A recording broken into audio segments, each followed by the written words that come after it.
avy aty Ambanja tamin'ny fivoriam-beny fédéraliste eran'ny Madagasikara.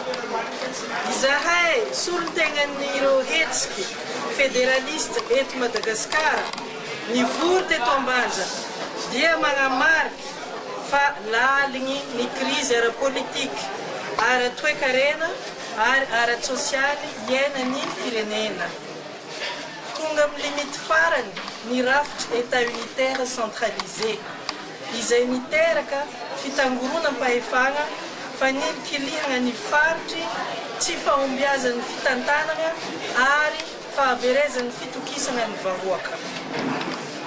Voalohany, miantso fitoniana zahay sy firaisan-kina manoloana ny savorivory misy satria efa hita sy tsapa fa efa magnatanteraka tsikelikely ireo fitakiana izay natao nandritra ny tolo mba hirosoana amin'ny tegna fanovana ny fitondrana fanavozana izay tarihiny colonel Andrianirina Mikael.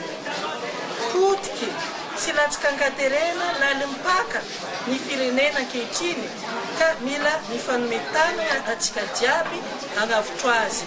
Tsy mora ny fanampodianana azy agnatin'ny fotoana fohy ary manohana ny dingana mandeha any amin'ny fikonan-doham-pirenena zahay izay lalana tokana hatongavana any amin'ny fifidianana lalam-panorenana. Ny fahefan'ny vahoaka, any vahoaka ny fahefana tokony hijotso fotony ny demokrasia ary mahazo mandray anjara amin'ny fanapahan-kevitry ny olom-pirenena jiaby.